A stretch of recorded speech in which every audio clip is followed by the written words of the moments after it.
Welcome to Francis Reads the Bible. Today I'm moving on to Numbers chapter 12. So I have gone past this chapter, way past this, but I felt this chapter was important. Moses had married a Cushite woman, and Miriam and Aaron criticized him for it. Cushites are present day Ethiopian. Yes, Ethiopia is part of Africa. So he married an Ethiopian woman. Ethiopian ladies are very beautiful. He married an Ethiopian woman. So they said, has the Lord spoken only through Moses?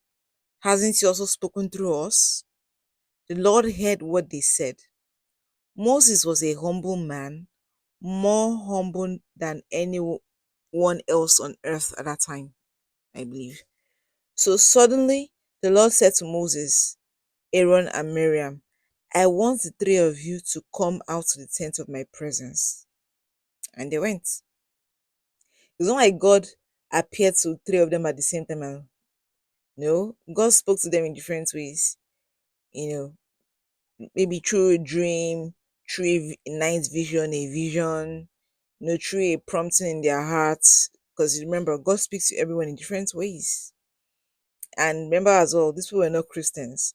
I think his siblings were expecting him to marry an Israelite, but instead he married a Cushite. I believe at this time his wife was late, so he married somebody else, an Ethiopian. Mhm. And the Lord came down in a pillar of cloud, stood at the entrance of the tent, and called out, Aaron, Mariam. The two of them stepped forward, and the Lord said, now hear what I have to say. When there are prophets among you, I reveal myself to them in visions and speak to them in dreams. It is different when I speak with my servant Moses. I have put him in charge of all my people Israel, so I speak to him face to face, clearly and not in riddles. He has even seen my form. So how dare you speak against my servant Moses? There are his siblings and there is older siblings. He's like their baby brother. He's their baby brother. And them saying, does God speak to him alone? Meaning, I'm sure Moses must have told them, oh, yes, God's supposed to be marrying this woman. And then they're like, no, are you the only person God speaks to? God also speaks to us. And as always, this is coming from me, these are my thoughts. God also speaks to us. And I'm sure his older siblings were like, marry from Israel.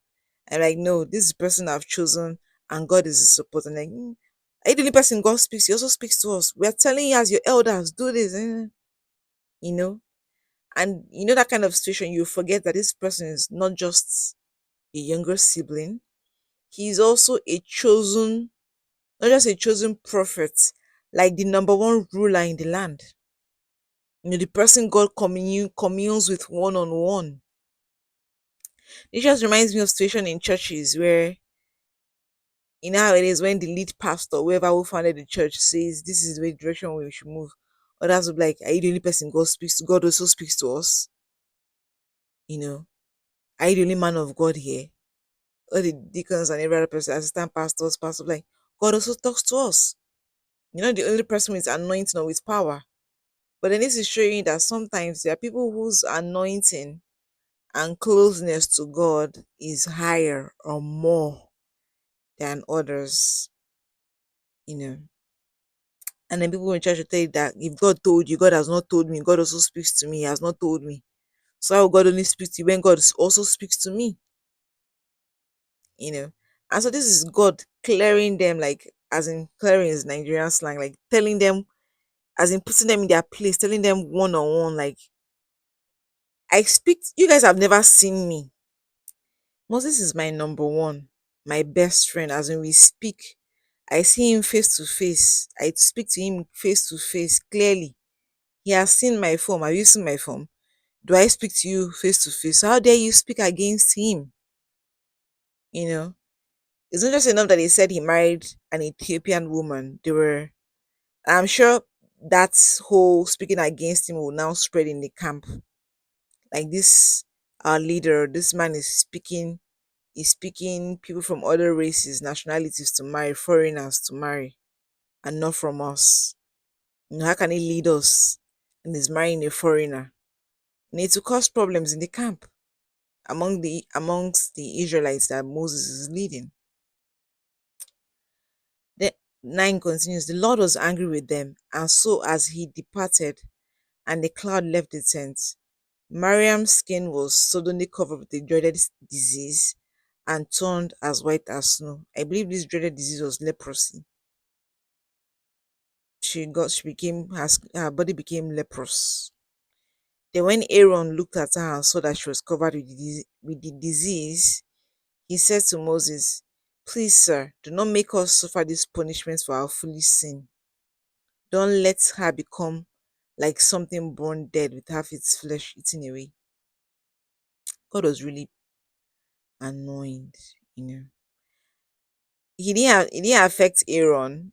So it means the person who said this speaking against his mind, the Ethiopian woman, that's the Cushite, must have been Mariam, you know, pushing it on Aaron, and Aaron was like, yeah, yeah, yeah. So that's why she was punished when God was leaving, you know. And sometimes it's always hard in dynamic if it's your older siblings, as in people older than you, family. And that's the situation with Moses. These are his seniors, his elders. Even though he hears God, these people are still. Remember, it was Mariam who, when the mom gave birth to him, put him in a basket, and she was watching by the riverside to see what will happen. Yes, she was a little bit grown then, and Moses was still a baby, and Aaron as well was also older. You know, so it's kind of tricky when it comes to family dynamics.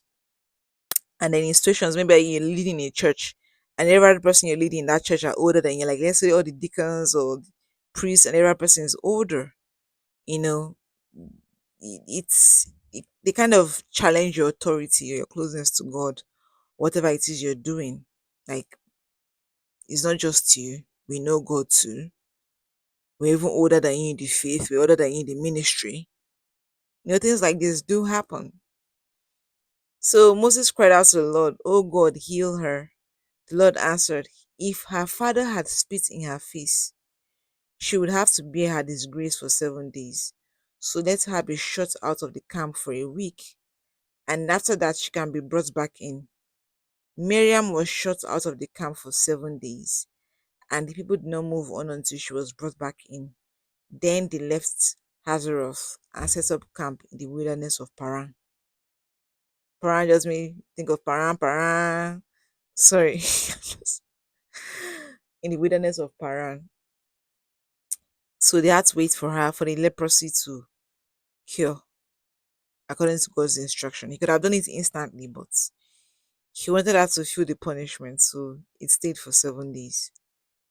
Before, as in, she couldn't be amongst the people of Israel for 7 days. I'm sure the skin cleared, but she had to be outside for 7 days for the disgrace, you know.